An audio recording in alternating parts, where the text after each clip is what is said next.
नमस्कार दोस्तों, आज की इस वीडियो में हम बात करेंगे माइक्रोसॉफ्ट ऑफिस वर्ड में किसी भी टेक्स्ट को हम सेलेक्ट कैसे करें। अब वो सिलेक्शन हमारा अलग अलग तरीके से हो सकता है। वो हो सकता है आपका कोई एक लेटर सेलेक्ट करना हो या फिर आपका कोई वर्ड या पैराग्राफ। अगर हमें चाहिए तो हम पूरा डॉक्यूमेंट भी सेलेक्ट करना पड़े। इसके लिए हम अलग अलग तरीकों से सिलेक्शन करके देखेंगे। तो यहाँ सबसे पहले हम बात करते हैं, अगर हम नॉर्मली यूज़ लेते हैं तो हम माउस से सेलेक्ट करते हैं। अगर मान लो आपको कोई भी एक टेक्स्ट सेलेक्ट करना है तो आप एक टेक्स्ट इस तरीके से सेलेक्ट कर सकते हैं। अगर एक वर्ड सेलेक्ट करना है तो यहाँ पर मान लीजिए मुझे इस वर्ड को सेलेक्ट करना है, ये वर्ड मेरा सेलेक्ट हो गया। तो इस तरीके से हम माउस से जितना भी आपको सिलेक्शन करना है उतना कर सकते हैं। अगर आपको पूरा पैराग्राफ सेलेक्ट करना है तो आप इस तरीके से सेलेक्ट कर सकते हैं, और पूरा डॉक्यूमेंट सेलेक्ट करना है तो भी आप उसको इस तरीके से ड्रैग करके सेलेक्ट कर सकते हैं। लेकिन इसमें आपका काफ़ी सारा टाइम लग जाएगा। अगर हमारे पास में ज़्यादा पेजेस हैं, अभी नॉर्मल पेज है तो हम आसानी से कर पा रहे हैं इसको, लेकिन ज़्यादा पेज होंगे तो हम आसानी से इसको नहीं कर पाएंगे। अब हम जो इसका दूसरा तरीका देखते हैं वो हम कैसे यूज़ करेंगे। अगर सिंगल टेक्स्ट आपको सेलेक्ट करना है तो उसके लिए एक ही ऑप्शन है, हम इस तरीके से कर सकते हैं।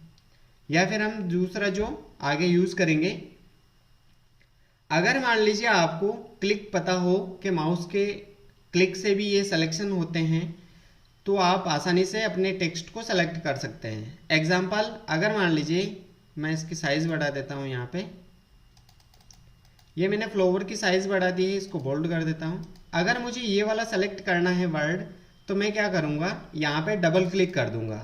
तो जैसे डबल क्लिक किया ये सेलेक्ट हो गया। इस तरीके से आप कहीं पे भी इसको फास्टली जो सेलेक्ट कर सकते हैं। अब यहाँ पे हम चेक करते हैं, अगर हमारे पास अलग अलग सिलेक्शन हो गए हैं।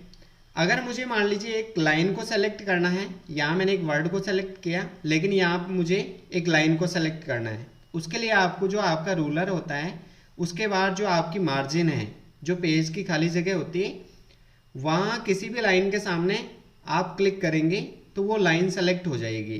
अगर मुझे मान लीजिए इस लाइन को सेलेक्ट करना है तो ये लाइन सेलेक्ट हो गई। लेकिन मैं जैसे ही अपने जो डॉक्यूमेंट है, वर्किंग एरिया है, उस पर लाता हूँ तो हमारा कर्सर इस तरीके से है, और मैं जैसे इसको बाहर की तरफ ले जाता हूँ तो ये कर्सर चेंज हो जाता है सिलेक्शन में। अगर मान लीजिए आपको एक पैराग्राफ सेलेक्ट करना है तो उसके लिए आपको उस पैराग्राफ के सामने डबल क्लिक करना है तो ये आपका पैराग्राफ सेलेक्ट हो जाएगा। तो इस तरीके से हम माउस की सहायता से ये आसानी से कर सकते हैं। लेकिन अगर मान लीजिए आपको कीबोर्ड से भी सेलेक्ट करना है तो वो आप किस तरीके से करेंगे, उसके लिए सिंपल सा, आप जिस भी टेक्स्ट को सेलेक्ट करना चाहते हैं, अगर मान लीजिए मुझे F को सेलेक्ट करना है तो शिफ्ट की को प्रेस करें और उसके बाद आप जो चारों नेविगेशन की है, एरो बटन है, उनका यूज कर सकते हैं। अब मुझे जो हमारा कर्सर है उससे किस साइड में सेलेक्ट करना है वो हम एरो का यूज़ करेंगे। अगर मुझे राइट साइड में तो मैं शिफ्ट को क्लिक करूँगा और ये मैं क्लिक कर रहा हूँ। जैसे जितना क्लिक कर रहा हूँ उतना सेलेक्ट हो गया। अगर मुझे पूरी लाइन को सेलेक्ट करना है तो मैं पूरी लाइन इस तरीके से सेलेक्ट कर सकता हूँ। अगर मुझे मल्टीपल लाइन सेलेक्ट करनी है, शिफ्ट को दबाएं और जैसे आपको डाउन में, तो ये डाउन में सिलेक्शन हो रहा है। अगर मान लीजिए आपका जो कर्सर है उससे आपको अप में करनी है, मान लीजिए यहाँ पे है, अब मैं आपको ऊपर की तरफ शिफ्ट के साथ में अप एरो को आप यूज़ करेंगे तो इस तरीके से हम अप एंड डाउन से हमारा जो टेक्स्ट है वो हम सेलेक्ट कर सकते हैं। इसके अलावा अगर मान लीजिए आपको जो टेक्स्ट को सेलेक्ट करना है, यहाँ जैसे आपने सेलेक्ट किया, अब ये पूरा पैराग्राफ आपको चाहिए तो इसके लिए आप कंट्रोल शिफ्ट और डाउन एरो को प्रेस करेंगे। जैसे ही मैंने कंट्रोल शिफ्ट और डाउन एरो प्रेस किया, पैराग्राफ सेलेक्ट हो गया। किसी भी पैराग्राफ को आप इस तरीके से सेलेक्ट कर सकते हैं, कंट्रोल शिफ्ट और डाउन एरो। आपके पैराग्राफ में जैसे मान लीजिए मैंने स्टार्टिंग से किया तो कंट्रोल शिफ्ट और डाउन एरो, पूरा पैराग्राफ सेलेक्ट हो गया। मान लीजिए मैं यहाँ पे हूँ कर्सर, और अब इसके बाद में मुझे पैराग्राफ जहाँ एंड हो रहा है वहाँ तक सेलेक्ट करना है, कंट्रोल शिफ्ट और डाउन एरो, तो ये यहाँ पे सेलेक्ट हो गया।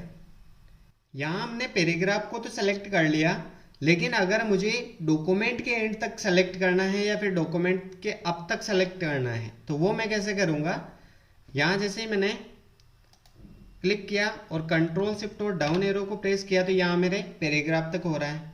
लेकिन अगर मुझे अभी जहाँ सिलेक्शन था उससे एंड तक चाहिए, यानी डॉक्यूमेंट पूरा एंड जहाँ हो रहा है वहाँ तक सेलेक्ट करना है, तो उसके लिए आपको कंट्रोल शिफ्ट और एंड बटन को प्रेस करना होगा। अभी यह आपका जहाँ पे सिलेक्शन था उससे लेकर आपका जहाँ डॉक्यूमेंट एंड हो रहा है वहाँ तक ये सेलेक्ट हो गया है। अगर मान लीजिए सेम एजेटिक आपको अप में भी करना है तो उसके लिए आप यहाँ मान लीजिए मैं इसको डिसेलेक्ट कर देता हूँ। आपका सिलेक्शन हो रखा है और आप कहीं पे भी क्लिक कर दें जहाँ ब्लैंक स्पेस है तो आपका सिलेक्शन वो डिसेलेक्ट हो जाएगा। अब मान लीजिए मुझे यहाँ पे क्लिक करना है और अब इससे ऊपर वाला पार्ट मुझे पूरा सेलेक्ट करना है, तो कंट्रोल शिफ्ट और होम बटन को प्रेस करेंगे तो ये हमारा पूरा सेलेक्ट हो जाएगा। इसके अलावा कई बार हमें ज़रूरत होती है कि अलग अलग जो हमारा डेटा है वो हम कैसे सेलेक्ट करें। अब मान लीजिए मुझे यहाँ से एक वर्ड सेलेक्ट करना है, उसके अलावा यहाँ एक वर्ड सेलेक्ट करना है, तो ये हम कैसे कर सकते हैं। इसके लिए आपको सिंपल सा जिस वर्ड को सेलेक्ट कर रहे हैं पहले उसको सेलेक्ट कर लीजिए। अब उसके बाद कंट्रोल प्रेस करें और जिस भी वर्ड को सेलेक्ट करना चाहें उसको आप आराम से सेलेक्ट कर लें। और ये सेलेक्ट करने के बाद आप जो भी फॉर्मेटिंग चाहते हैं, अगर इनको बोल्ड करना चाहते हैं तो बोल्ड कर सकते हैं, इनकी साइज़ बढ़ाना चाहें तो आप साइज़ बढ़ा सकते हैं, या फिर हाईलाइट करना चाहें तो अब आप हाईलाइट उनको कर सकते हैं। जो भी फॉर्मेटिंग करेंगे आप उस पर अप्लाई हो जाएगी। आई होप आपको अलग अलग जो टेक्स्ट सिलेक्शन हैं वो अच्छे से समझ में आ गए होंगे।